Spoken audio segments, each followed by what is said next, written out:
You're welcome back. This is Newsfile. We're live on Joy 99.7 FM. We're also live on your multi-TV Digibox and on DSTV channel 421. My name is Kojo Yankson. Your regular host, Samson Ladi Anyenini, is on a well-deserved break. Normal service resumes in about a week or so. However, today we still have important issues to get through. What a start to the year. Not just the massive prophecies with which we're meant to shape our futures, but also the activity in the Auditor General's office. And just yesterday, massive announcement from the Bank of Ghana, which of course bears talking about. My guests to help me do that this morning are Ace Ankuma, a private legal practitioner, no stranger to the show. Mr. Osei Gyesi is the head of banking supervision at the Bank of Ghana. Also joining us this morning, a banking consultant, Nana Otuo Achampong. Gentlemen, good morning. Happy New Year. Good morning, Happy New Year. Right, we'll also be joined on the phone at some point by Dr. Daniel Sedo, a financial consultant. And later, when we discuss the Auditor General, we will speak to Mr. Joseph Winful. But let's get started. Big announcement yesterday. Major highlights being that several banks have indeed met the minimum requirement to keep their universal banking licenses. That requirement involves having minimum capitalization of 400 million Ghana cedis. Now, in the statement, these banks were divided into four groups. I'll quickly take you through those for the purpose of background. These four groups or categories are banks that have met the new minimum capital without a merger, banks that have merged, indigenous banks which will benefit from the GAT initiative, Ghana Amalgamated Trust Initiative, and banks which are exiting on account of strategic reasons, so not because they failed in meeting the minimum capitalization requirements. So I'll go through these four categories and which banks fall into which very quickly.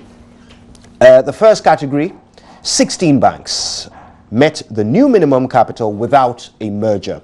Zenith Bank, EcoBank, GCB Bank, Stanbic Bank, Standard Chartered Bank, Barclays Bank, Access Bank, Consolidated Bank, Republic Bank, Fidelity Bank, UBA, Societe Generale, GT Bank, FBN Bank, Cal Bank, and Bank of Africa.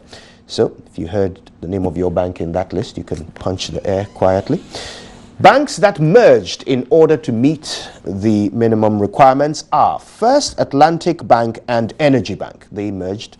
Omni Bank and Sahel Sahara Bank also merged. And then First National Bank merged with GHL Bank Limited in order to meet that minimum requirement. Now, 5 indigenous banks will be bailed out by government under a GAT initiative, a Ghana Amalgamated Trust Initiative, where they receive various sums of money to help them meet that minimum requirement. Those 5 indigenous banks are ADB, NIB, Omni Bank and BSIC, which is a merger, Universal Merchant Bank, and Prudential Bank.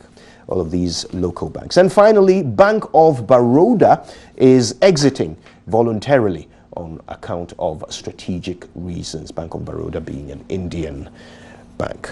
So, in addition to this, we also received information about 2 banks that will be consolidated into the existing consolidated bank. These 2 banks are losing their universal licenses. They are Premium Bank and Heritage Bank. More details on those later.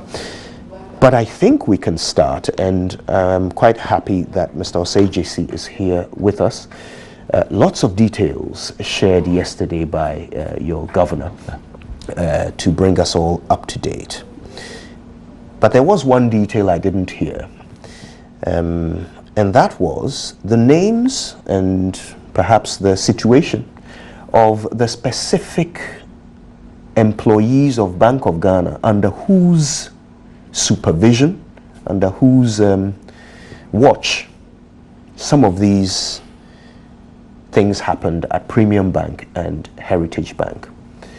I'll go into the details in a moment, but clearly these two, one of them was insolvent, the other one failed to meet the minimum capitalization, but also several other discrepancies regarding how they even became universal banks. Thank you. And good morning to my colleagues, and good morning to my viewers and everybody out there. I think we've come very far. It's been a very bumpy road and a very difficult journey. And we are happy that at the end of the day, the journey is ended and we have achieved results.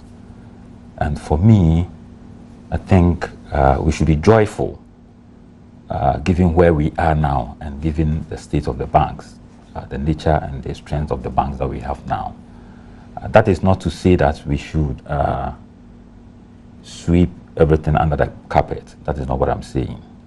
But what I'm saying is that we should be forward-looking and find out how best we can get the maximum benefits out of the effort we have put in, and given the amount of money that we have spent to bail out these banks and also to meet depositors' withdrawals.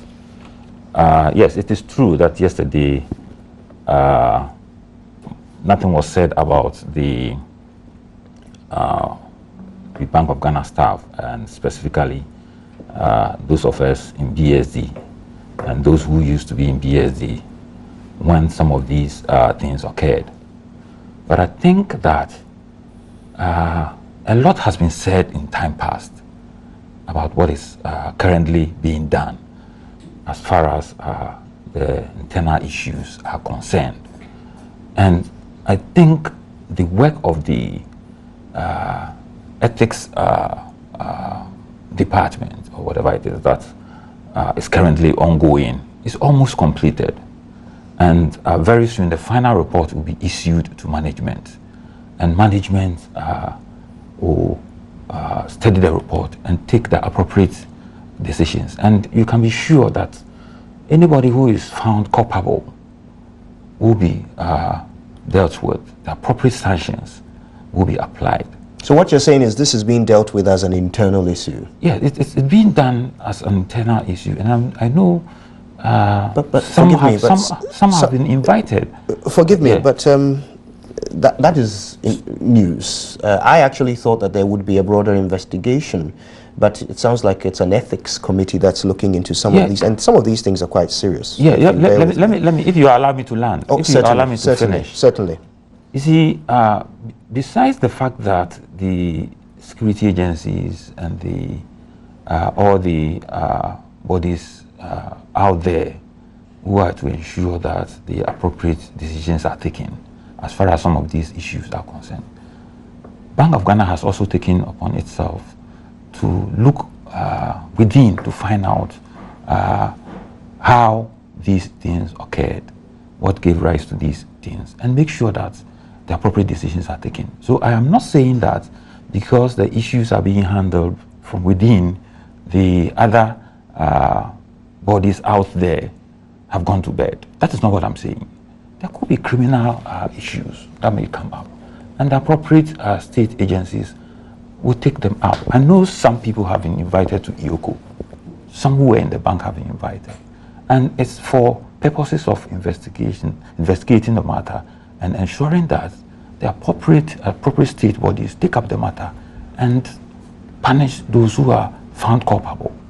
So within, we are dealing with the situation, and out there, the appropriate agencies are also dealing with the situation. And what I'm saying is that from within, let's exercise patience. Let's allow the processes to be exhausted. When the report comes out, then we'll see the decisions that will be taken by management. Okay, now before I bring our other panelists into the conversation, I think it's a good point for us to very quickly recap what the governor said yesterday. Now, he talked about the recapitalized banks, and then He explained the situation with GN Bank in particular, and then he went on to talk about the state, the banks that the state will be assisting, and then the mergers. He also mentioned Bank of Baroda, and then he rounded up with the revocation of the licenses of Premium Bank and Heritage Bank. Interesting details there I want us to focus on. So let's hear the governor very quickly, and then we'll come back and continue. The Minimum Capital Directive was part of regulatory measures that were aimed at strengthening the banking sector to make it more resilient to shocks, as well as to help position the banks to better support the growing needs of the Ghanaian economy. It was also the expectation of the Bank of Ghana that the recapitalization exercise would help promote consolidation in the banking industry through sustainable mergers and acquisitions, along with stronger corporate governance structures and risk management systems and practices. Following the recapitalization exercise that has just ended at the end of December 2018, we now have 23 universal banks operating in Ghana. These banks have all met the new minimum paid-up capital of 400 million Ghana cedis. In particular, 16 banks have met the new minimum paid-up capital requirement of 400 million through the capitalization of income surplus and fresh capital injection. GN Bank was unable to comply with the minimum capital directive by 31st December 2018. Consequently, the bank has applied for and Bank of Ghana has approved the grant of a savings and loans company license.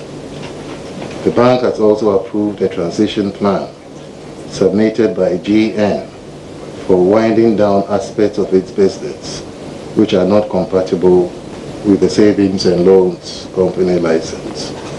The Bank of Ghana will closely monitor implementation of the approved transitional plan, which is expected to be completed by the end of June 2019. In this regard, the bank has also appointed an advisor for GN Bank pursuant to Section 101 of the Banks and Specialized Deposit-Taking Institutions Act of 2016 to advise the management of GN with a view to ensuring a smooth transition to a viable savings and loans company. The advisor will hold office until otherwise advised by the Bank of Ghana and will furnish the Bank of Ghana with a status report on GN Bank within 3 months and as frequently as the Bank of Ghana may require. Through the capitalization of income surplus and fresh capital injection, the Bank of Ghana has approved 3 applications for mergers. Consequently, the First Atlantic Merchant Bank Limited and Energy Commercial Bank have merged. Omni Bank and Bank Sahel Sahara have merged. And First National Bank and GHL Bank have merged. The 3 resulting banks out of these measures have all met the new minimum capital requirement. Some private pension funds in Ghana have injected fresh equity capital in 5 indigenous banks through a special purpose holding company named Ghana Amalgamated Trust Limited. In addition to the state-owned banks, that is ADB, NIB, benefiting from the GAT scheme, the other beneficiary banks, the merged OMI and Sahel Sahara, Universal Merchant Bank, and Prudential Bank, were selected by GAT on the basis of their solvency. Pursuant to Section 123 of the Banks and Specialized Deposit-Taking Institutions Act 2016, that is Act 930, the Bank of Ghana has revoked the banking licenses of Premium Bank Limited and Heritage Bank Limited with effect from the date of this notice. and has appointed Mr. Vish Ashiagbo of PricewaterhouseCoopers as receiver for the two banks.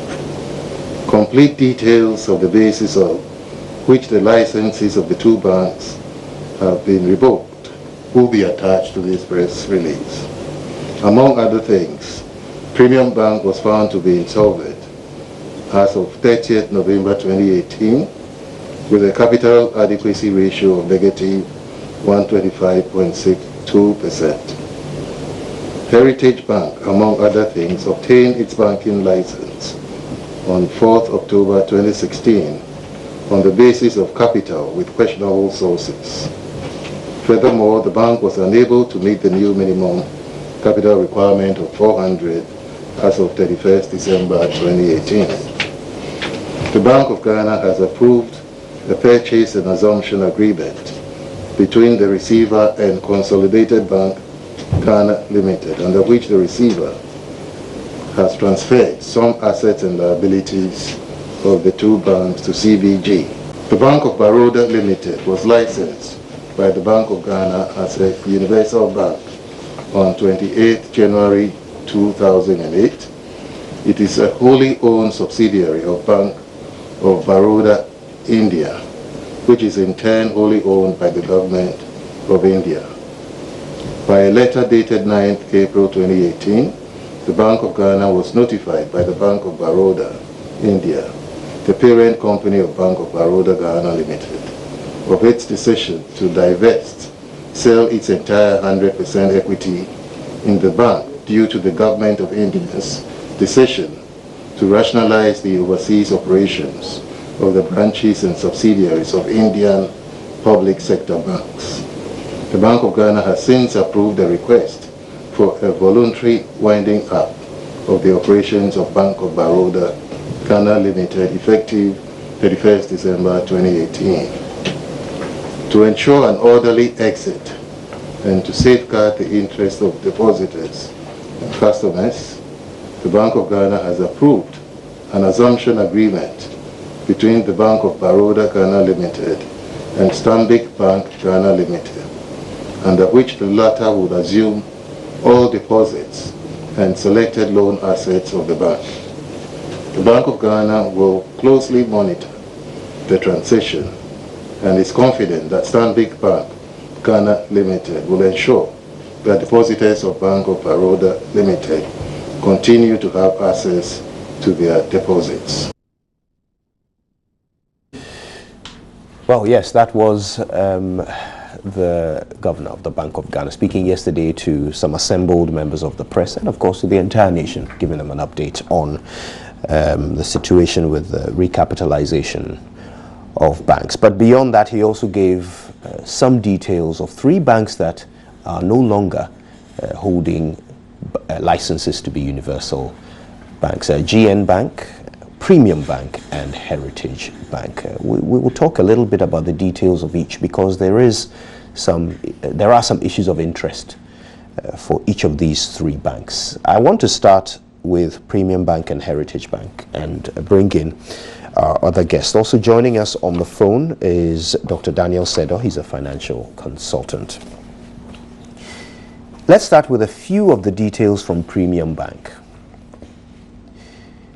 The bank, according to the statement released from the central bank, lost its license on the basis that it is technically insolvent. But beyond that, there are also some discrepancies around how they became a universal bank. Now, they had continuously, according to this report, breached the capital adequacy ratio requirement since December 2017.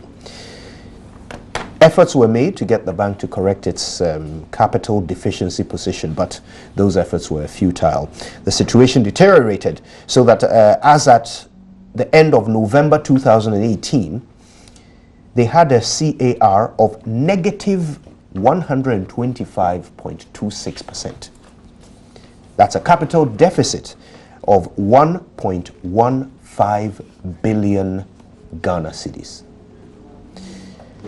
Now, their reported net worth at that time, end of November, was negative 528.6 6.33 million cedis. That's insolvency right there.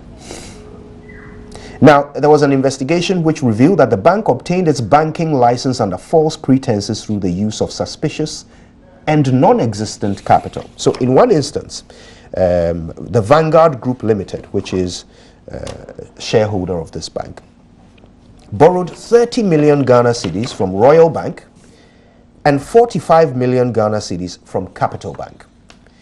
Then they lodged it in an account at Stanbic Bank, and then subsequently placed 30 million back with Royal Bank and 45 million with Capital Bank as investments.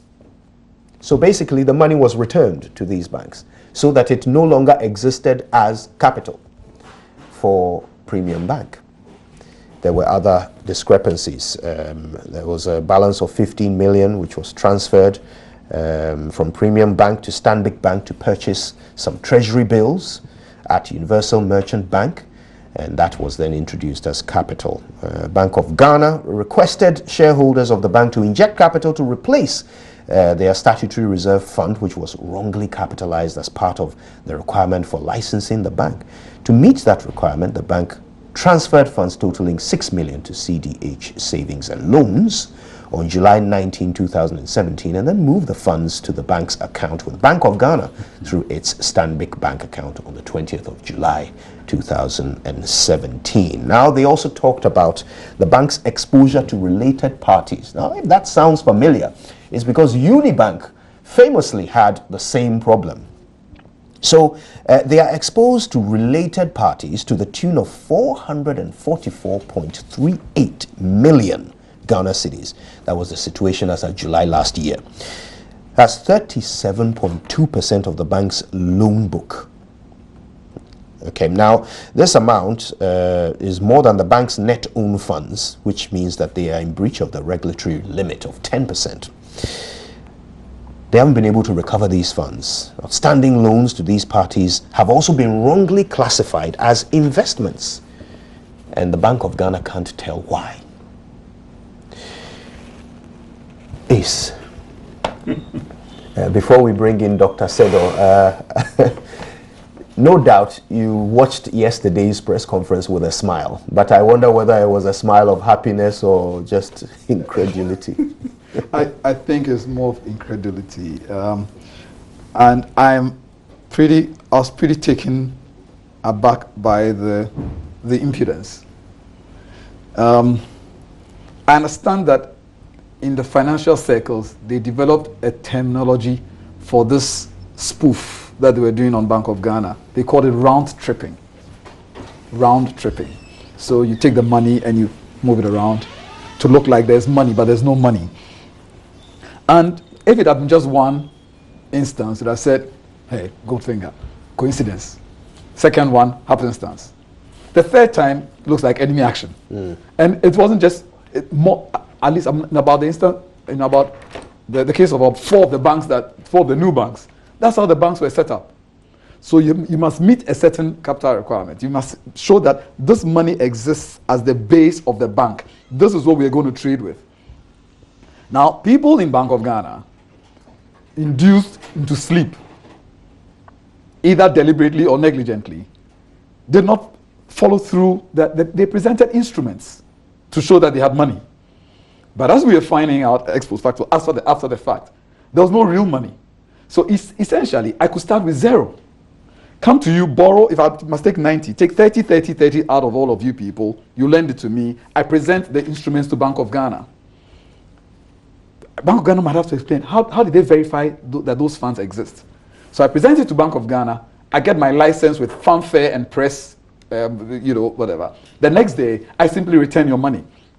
Now, to deceive Bank of Ghana that I have invested the funds with you. I borrow money, I owe you, and then I invest funds with you. And guess what? It's the exact amount I borrowed from you to open the bank. And we are being told that officials of Bank of Ghana, predecessors of just sat there and didn't see. So, and it is not just one bank. At least in 4 instances, That was how the banks were formed. So clearly there was a time in our history when we were distributing banking licenses like confetti without checking whether the base exists. And this one makes it worse. In almost all of those instances, they probably started with 0. But Ghanaians, the seller on the street, the worker in the office, whose salary must go through the banks, then invested monies in these banks. They became the depositors of these banks to the tune, and then watch this. You started the bank with 0. You have returned the 90 million capital you used to the original people who gave it to you. The question is whether or not they themselves were in on this conspiracy to trick Bank of Ghana. Well, could they have been tricked themselves? The money was invested with them again. I take it was a the loan. same amount. When I was bringing it back to you, I owe you money, and I'm investing the same amount of money with you, and you want to tell Ghanaians that you were so idiotic, you didn't know that it was just the return of your money, and you signed documents with me to show that although I owe you money and I haven't paid a dime of, I'm bringing the same amount of money to you as an investment, and you tell me that you are not in on this deal. But let's even push it further. Ghanaians put so much money into these entities. The suffering, the taxpayer, the poor person trusted the banks because Bank of Ghana, by giving a stamp of approval to this fraud, had represented to Ghanaians that we approved these people, and so Ghanaians took their monies there. Then they blew it. Of course, if you've been able to trick an institution as strong as Bank of Ghana into giving you a license you don't deserve for nothing, for hoo-ha, for poof, for smoke, juju and tricks, then it is easy to spend the money because you are sure if they couldn't detect the very simple one, what about this? So of almost $500 million is blown on family and friends, nicely described as related party transactions. Now, that is where Bank of Ghana comes, Bank of Ghana, to them on your case. Your law says that there cannot be a related party transaction without your approval. Let's break this down very much. If I am a controller of a bank, I cannot employ my son or daughter into that bank except Bank of Ghana has approved. It must be at first arm's length. So that, for example, if the person is being employed, the person can't get a preferential salary. And I must report on these related party transactions. I'm trying to break it down to the very brass tacks. It's that simple. But so all of these monies, the 37.2% that went to family and friends, should have been detected by Bank of Ghana. It should have been declared. And it didn't happen in one day. And so the question is, what was happening in all the inspection reports that were being published by Bank of Ghana? We know that inspection reports were published. In the instance of one bank, it had 14 requirements to meet. They went through the year, it became 18. And the banks were still existing. And so I can understand that. And look, let me say something again. I remember Obama coming to Ghana and preaching to us, Africa, that Africa doesn't need any strong men or women. We just need strong institutions. He was wrong, dead wrong. He didn't understand Africa. We can have the institutions, but if we don't have the men and women with the spine to run them, we will get where we are today. The laws to check this existed. Please, Act 673 was good enough to check these situations. Yes, the 930 has literally made Bank of Ghana a god. But under the previous act, these could have been checked. What we didn't have were the men and women who were ready to get this, to fight this. And the question is whether their spines were broken deliberately, or it was induced, or it was through negligence. And so the mass generality of Ghanaians have now been exposed to banks that were formed on the basis of juju and tricks, which then built up on that and blew the monies. Many Ghanaians, including me, are then exposed to this situation where your monies are locked up in a bank. You don't know whether you're ever going to get it back, whether even the interest that has agreed is going to be paid to you, or whether you're going to have to take a haircut to get your money back. And it is because the people we entrusted with the power to watch the gates opened the gates and went to sleep and allowed these things to happen. And so I am very interested in the internal the issues that Bank of Ghana is doing. It's important, absolutely important, because Bank of Ghana has have to track it from the day of the original application to the day the license was granted, and all the inspection reports, who were in charge of them. If you begin to see the same characters popping up in all of these red flag situations, it gives you a clear hint that something worse was amiss, something worse than just them being asleep, that this is possibly induced. Then you begin to look at those people, the persons involved, right? And so the banking supervision decision, which is now headed by my friend, and I pray for him and Dr. Addison. I mean, they've inherited a mess. And let me be honest, the new leadership of Bank of Ghana has shown that they have spine. I said that until yesterday, Mr. Daniel Domelovo was my man of the year, but I think that Dr. Addison is pushing the gates, maybe for 2019, personal man of the year, person of the year. They've shown a lot of guts to fight this, because for many of them, it's coming at a personal cost. These are finance people, these are accounts people. They've been to school with some of the people whose bank licenses they've revoked. They're friends. But they've had to stand up to be counted. But, so the internal inquiry is important. Who did what? But if those begin to suggest that this wasn't just sleeping, there's a likelihood of compromise, then he's right that IOCO and other agencies ought to step in. The Financial Intelligence Center ought to step in and begin to investigate these people. Because, you see, it is only when you shake the tree that you know that the ripe fruit will fall, but some fresh fruit will also fall. Because the mango is looking green, but its connection to the stem is weak. So there got to be a shaking of the tree to find out exactly what happened. Because for the poor Ghanaians who've put their monies in there, this is to me, the biggest betrayal of the Ghanaian by the central bank.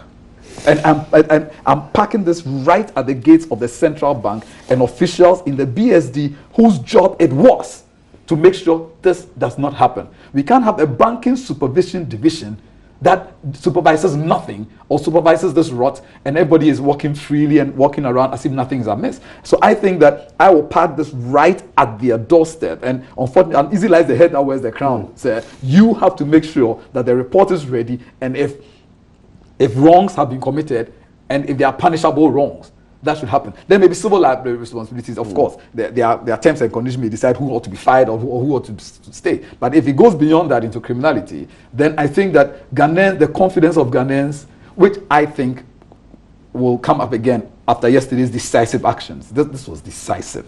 I mean, straight to the point. We can ask questions about some of them. And I mean, someone made a point. The market has gotten very intelligent. 16 banks survived. How come none of those banks bought any of the smaller banks that were struggling to survive?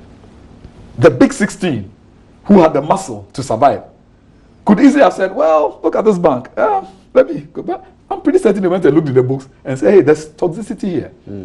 Stories are told in Ghana how people bought banks without ever doing the due diligence and only went there to see dead bodies and mines buried all over the place, and the bank will not survive. And so they might have taken a look at it and said, no, we are not touching this. And so they're forced to push some together. Look, if there are two bad stories and you put them together, it just becomes one bigger bad story. So we are going to have to look carefully at these things. And for the Ghanaian as well, your pension funds are going to be used to shore up these banks that are struggling. Yep. And so the Ghanaian is right at the center of this. And we would not have gotten to where we are today if the Bank of Ghana had done its work. And so whilst we praise the current leadership of Bank of Ghana for what we're doing, we must also take a look back and see who were those in charge. How did this happen? Until that question is answered, we will keep asking.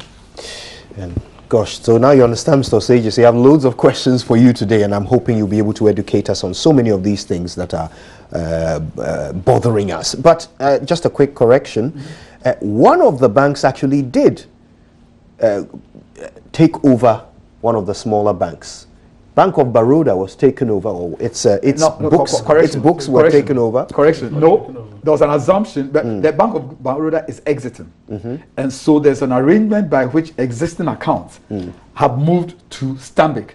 It wasn't so effectively assets, which in probably even liabilities, but the accounts have been moved to one bank. Yes. But in terms of a full-scale acquisition, I don't see that any of it happened. Yeah. But I guess, to buttress your point, the only reason why such a thing could happen with Bank of Baroda is because their books were good. Otherwise, I don't think Stanbic Bank would have been tripping over itself. No, they are not inheriting their books. Yeah. So let me say that Bank of Baroda applied to Bank of Ghana that it wanted to voluntarily wind up its operations. Simply because Bank of Baroda India, the mother company of the subsidiary in Ghana, had approved. And Bank of Baroda India is 100% owned by the government of India. But government of India had taken a decision to rationalize its investments outside India and in Africa. So as part of the rationalization, the decision was taken by the India government that Bank of Baroda should fold out. So Bank of Baroda made an application to Bank of Ghana that it wanted to do voluntary liquidation.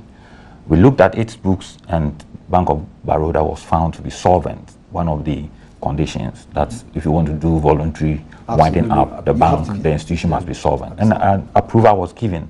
And as part of the strategy, they offloaded their deposits to Stanbic Bank.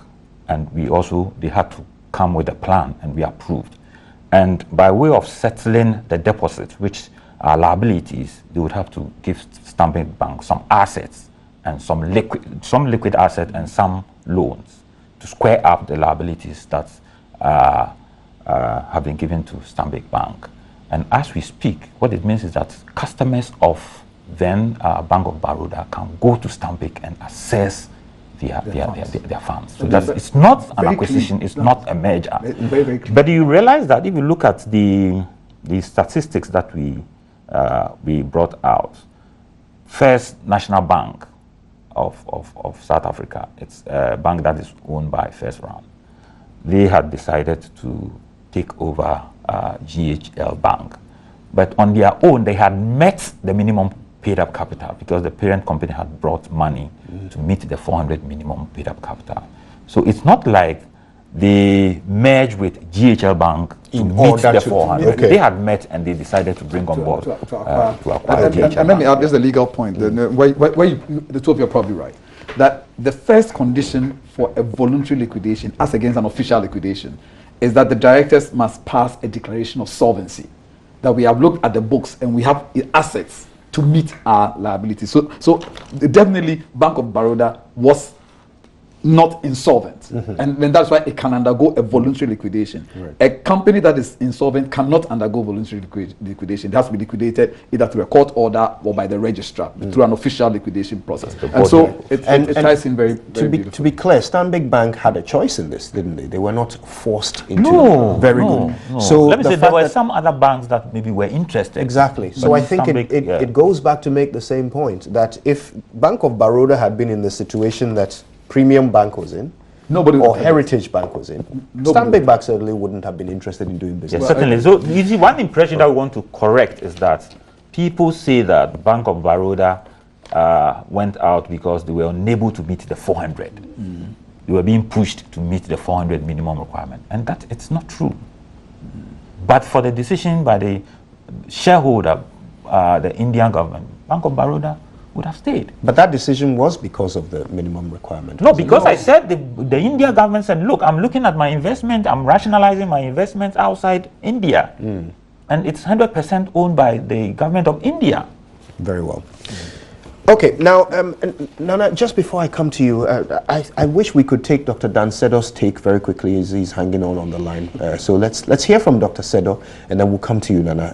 Forgive me. Dr. Sedo, good morning. Thank you for your time. Momentous announcements yesterday. What are the main things that struck you?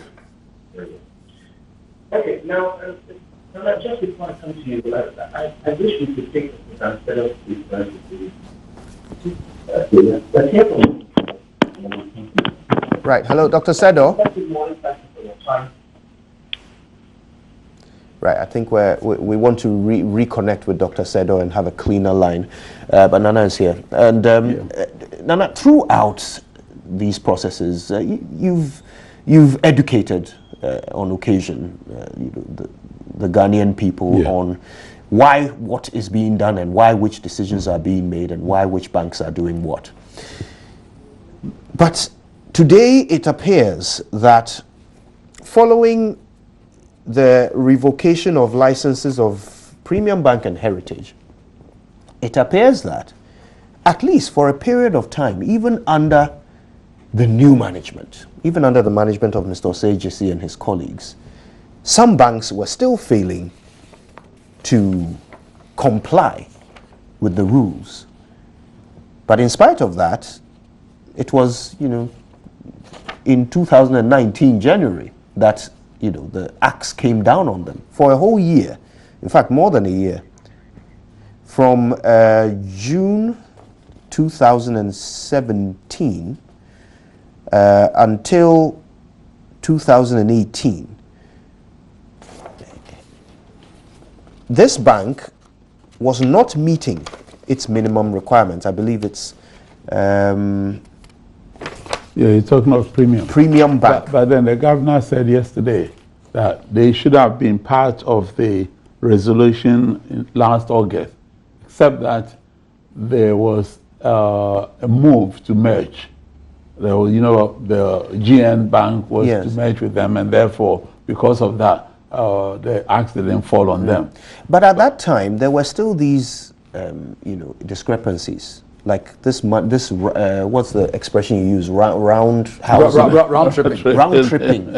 All of this round tripping was going on even back then. So yeah, I mean that one has started right from day one. Yeah. But at the elementary level, it's similar to what used to happen when you were going to university in the UK or US and you needed to renew your visa. So you go to friends, borrow money to put in your bank account, and then when you get your visa, you return the monies to them. That's exactly what but the embassies have gotten more sophisticated than that. Yeah. Now, the presence of a large amount of money in your account is a reason to refuse you the visa. They've gotten smarter. But one thing we have to recognize in banking is that it has to be regulated because you are dealing with other people's money. You are taking other people's money. And so this false capital that they have put there, they are using that as a license to take other people's money. So it's more serious than just collecting money from people to get a visa. But I look at it from the trajectory of moving from 36 banks to 23 now and see what impact has that had on the capital that is available. Now, I had 36 banks before 2 were resolved on 14th August 2017. Now, of the 36, the rule was that those which were formed before 2014 needed a minimum capital of 60. After 2014, 120. So assuming theoretically they all had that 60 and 120, the total capital was 2.76 billion, right? Now, all 36. All 36. Now we are left with 23. Of the 23, the minimum capital now is 400 billion.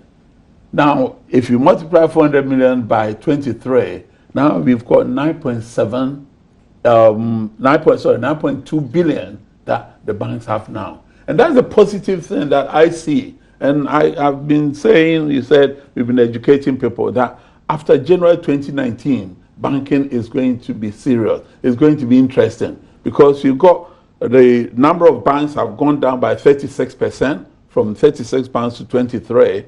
Still, we are ending up with a bigger, about 233% more capital available for the economy. So it must be positive. Now, what we are asking is that the regulator, with the promise that they've made, that they are now setting up to ensure that some of the untoward things that happen will no longer happen. And if we take them for their word, then the market can only be good for both the banks themselves and the consumer, which are the users of the banking services. So I think the picture is a very positive one. That is the way I see it. Now, Nana, you've been in this sector for years. So before this new team took over, was it clear to you exactly how many of these banks were doing the wrong thing and, like you said, taking other people's money and not accounting for it? Was this obvious to you? No, it wasn't. It wasn't. It has been an eye-opener since April 2017 when the new regime took over. And some of the things that have come out wasn't obvious to those of us outside the system. those who are inside the system, maybe they knew, but those Nana, of you us were outside, inside pretty no, much. I've never You were been giving inside. awards every year to these to these banks. Now you bring in, it's good that you brought that in. You see, the awards were based on two main criteria. That is qualitative and quantitative. Qualitative award is based on what the customers say about the bank. So that one, nobody has control. If somebody is banking with Bank A and they said, oh, I get good customer service, you know, when I need a loan, I get it. How can you challenge? So Very well. qualitatively, they were being assessed. But quantitatively, that was based on their published financials. And none they were of the lying. banks, well, no, well, if we can only go by the certified, I agree the with you. audited financials that they have published in the press. We didn't use their internal one. We used the externally, you know, published figures. And based on that, you can go through that the 13 banks that have gone down, none of them got the quantitative award. It was only the qualitative.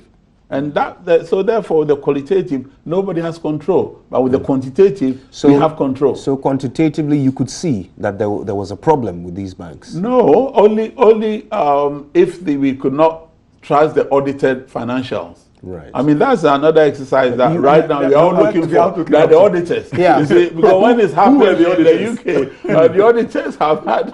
But you were working with, was it KPMG or? They are only event statisticians. Right. We first Okay. started with KPMG, then went to EY, you know. Yeah. Okay, now I'll take that from you in a moment, Mr. Osei-Gyasi, but we have reconnected with Dr. Sedo. Thank you so much for your patience. I think we have a better line now. But you were giving us your take on yesterday's events. Hello, Dr. Sedo? Hello. Ah, there you are. Forgive us, but you were giving us your take on yesterday's events. You need to increase your volume a little so that I can hear you clearly. Is it better now? Can you hear me better now? Yes. Yes. Wonderful. So, good morning. Thanks for your patience. Your take on yesterday's events, please.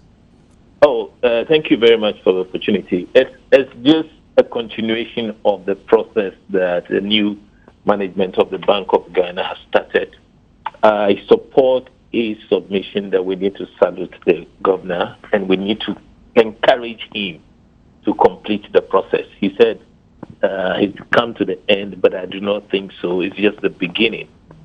For me, there are key issues that we need to look at as a people because collectively we're getting so many things wrong. One is who should be a shareholder of a bank. Now, they demonstrated clearly yesterday that they can stop some people from being a shareholder. That is within the law itself. Banking is a long-haul activity, and you need people who have access to long-term funds to be shareholders. So if you look at this economy, we've turned it the other way around. We should have first developed the pensions, developed the insurance entities, which have long-term funds, and they become the owners of the bank. But we've done it the opposite way. Of course, there's conversation about gas coming in with pension funds. For me, that is positive, but it also has a negative side, which we need to pay attention to. Then, it's the issue of capital adequacy we are all talking about. We need to understand what this capital adequacy means. So, banking is about taking depositors' money to give out loans. But the capital adequacy is saying that, look, if you want to be in this business, you must show commitment. Put in your own money and match it with depositors' funds, such that if you make the wrong decision, you will lose your money as well. And that informed Bank of Ghana raising the stake from 120 million to 400 million. And I would expect that as banks step up their loans, Bank of Ghana would insist that they increase their capital. The minimum, yes. We've heard of this argument about we have this challenge because there's erosion of the currency. I beg to differ from those who put up that argument. Now, we have inflation, we have interest that should compensate for the inflation. So if you are doing well and you are sweating your assets, you should be making enough profit to cover for inflation or any exchange deficit. Now you see that the foreign banks are being managed well. It's not because they are rocket scientists, but because they know how to manage risk and play according to the rules. We as a people, that is Ghanaian, we need to start learning how to do things properly. Let me quickly run through what I feel our mindset is. Our mindset today is of tax mentality rather than productivity. Now, what we're telling ourselves is that tax is tax, social security is tax, tithe is tax, bank deposits today have also become tax. Tax because they go and they don't come back. We've gone through this bitter process of we put your money in the bank, you want to get it, you can't get it. If you want to get it, you need to pay more tax to be able to get it. That is our mindset, to use other people's money not to bring it back. We've looked at depositors as statistics, and we've removed ourselves far away from those depositors. So when we are making the decision, we don't think of how we can return their monies quickly to them.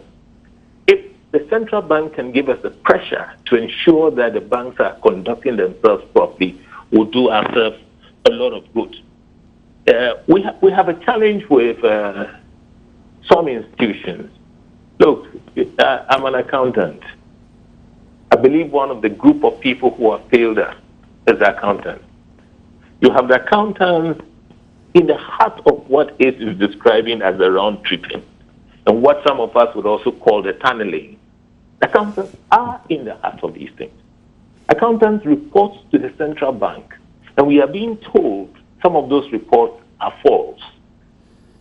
What is it that somebody is doing to these people who are helping the owners of the banks to mislead all of us?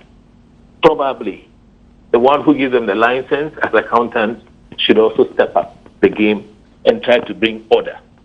You have internal auditors in these institutions. Either they are not being respected or they themselves are afraid of losing their job, so they won't stand up to be counted. We need to start correcting these things to be able to help us make progress. As for the central bank, it's said a lot, so we'll leave it at that. If really we want to do very well, then we need to pay attention.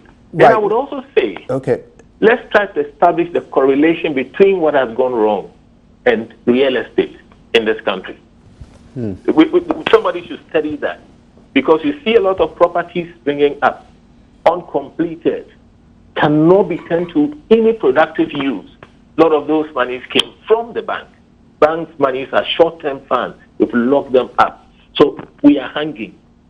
We have recapitalized banks, we are being told.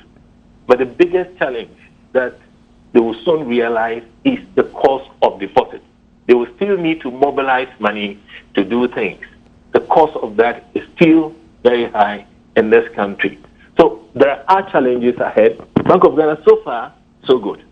But right. Now, you made an important point about how there appears to be some impunity coming into the way the local banks have been operating, and they need to learn from the multinationals about how to follow the rules. Now, if you are right, and if they are becoming less and less worried about being penalized for doing the wrong thing, then how do you feel about the government's decision to support some of those banks to meet the minimum capital requirement? I mean, there's been no report of any irregularities from those banks. We don't know yet whether they are being investigated for any such thing. We'll ask Mr. Osejesi in a moment. But if there is that culture of doing the wrong thing, and some banks have been mentioned here in this round tripping of Premium Bank. For example, they lodged some monies with Stanbic Bank, and there was some money from Royal Bank and Capital Bank that they borrowed and then gave back as investments. So in the light of this, should there be a bit more caution on the side of government before they commit taxpayers' funds to supporting local banks who, unfortunately, some of them have proved that they are not interested in following the rules? Yeah, So could you, what we're trying to do is not that we've not done it before. We've tried to use public funds, particularly those social security funds, to bail out banks. We've done that before. We bent our fingers. I wonder if we have learned lessons out of those things. Those banks, we are saying, it's not that they have liquidity challenge, but they can raise capital. We need to pay attention to them. What I would have wished that has been done, I don't know whether it's been done, is a serious due diligence on those entities. Because if the asset quality is not too good, and we are not saying it's bad, and you put in money and that asset deteriorates, which could happen, you would run into trouble.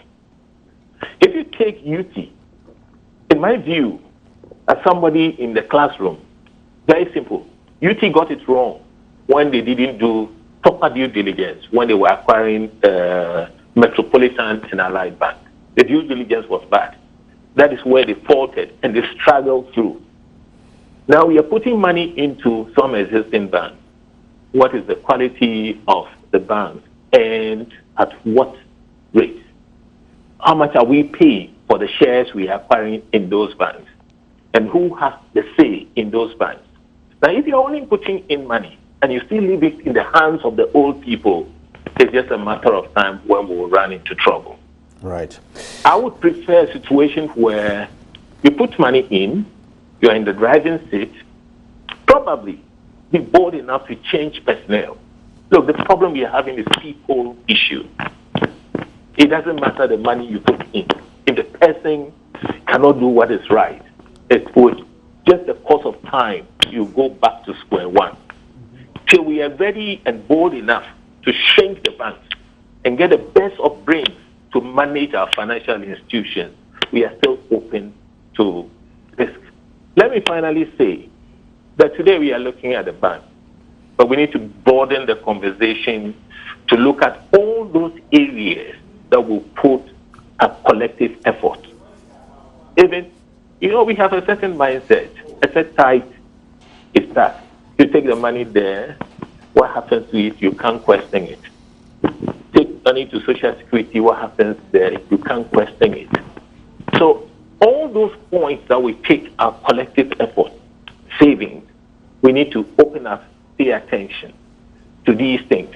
Other than that, all the good work we are doing today, 5 years down the line, we'll come back talking about these things. Let's get the best of people to manage our financial institutions. Yeah. And perhaps let's get that RTI bill passed as well. Yeah. So we can all ask some questions. Now, I want to spend a bit of time with you now, I wanted Mr. to just make a comment on the related party transactions that my brother Elsie touched on. Ace touched on. Quite like imagining you as an LC. Yeah, she's my boss, and I think because of the frequent interactions I've been having with her. Hi, LC. Hi, LC. Your name just came up. Yeah, we know that related party transactions could pose high risk to banks, and he mentioned that to the extent that the related party could influence the transaction and it will not be done at arm's length. If you look at the Act 930, it is clear on the threshold, the extent to which banks could expose themselves to related parties, depending on whether the facility is secured or unsecured. That is what the law says about related parties. But the banks are expected to file a return. It's one of the prudential returns that they submit to us on related parties, and we are expected to scrutinize and check whether there have been any violations as far as what the law is concerned, then take the necessary action on them. I don't want to justify the fact that some related party transactions took place and banking supervision did not see. But when you're doing an audit or this kind of work that we do, supervision, one of the risks that you run is drawing wrong conclusion, coming to a wrong conclusion, expressing wrong opinion. Are you getting? Because sometimes you are using sampling and all those things. But what I want to say is that to the extent that whether these transactions were seen or were not seen, to the extent that now they've come out and Bank of Ghana has decided to take the necessary action, even though they occurred in time past, to tell everybody that if you file the wrong information with Bank of Ghana, or whether deliberately or negligently, and it comes up, the supervisor is going to take the necessary action against you. Absolutely. Right. Mr. Osei, you see, it's important that you raise this point about what you see and what you don't see, or when you see it. Because looking at Premium Bank, this issue of related parties, 444.38 million Ghana cedis was their exposure, 37% of their loan book. But even worse, they had also classified them as investments. And you are the head of banking supervision. You and your team could not understand why. They still haven't explained to you why these loans, that's what they are, right, to related parties, are being classified as investments. So help me understand. You knew this in July. You see, I beg to disagree. Right. See, we did not understand why. Well, that's what it says here. You see, I want to read the words. Outstanding loans to related parties were wrongly classified by the bank as investments for reasons which remain unclear. This is Bank of Ghana speaking. So the reasons were unclear to you. You see, for reasons unclear, my understanding is that the treatment of these transactions are known to the banks. How these transactions are supposed to be treated are known to the banks. So if you know the right thing and you decided to do the wrong thing, then why? The question is why? I'm not clear why you decided to go the other way. Right. But you see, for these transactions, once you book a facility, depending on the performance, how the facility is performing, you need to make a provision. You may need to make a provision on those facilities, and it impacts on your bottom line because it will be a charge against your income statement. But they can't do this without your consent. Let me come there. So the banks makes a loan, and the banks decides that a loan is an asset, investment is an asset. But because maybe the facility is not performing, I'm going to book it as an investment so that that loan will not attract the required provision, which will end up hitting my bottom line. And also for purposes of determining capital adequacy, if you have an investment with bank, if one bank has an investment with another bank, it tends to benefit the bank in the sense that it improves your capital adequacy. Whereas if it is a loan and it's gone bad and you treat it as a loan and additional provisions are required, it's going to impact on your capital adequacy negatively. So in the case accounting. Of creative cosmetic accounting, false accounting, which is actually a crime. Yes. So if the governor says that, which remains unclear, it is not like the governor is saying he doesn't understand why or the reason behind some of these treatments. That's not what the governor is saying. Well, then I think that even helps buttress my point more. So the governor actually understands, the Bank of Ghana, your team, you understand why people are doing this, and you know they've been doing it since July 2018. Well, you've known since then, but they've been doing it before then. Let me say that, Evans, right? Kojo, yeah. I started by saying that we have come very far, and the issues are clear to everybody. I think we have been able to diagnose the problems, and for that matter, we know the causes.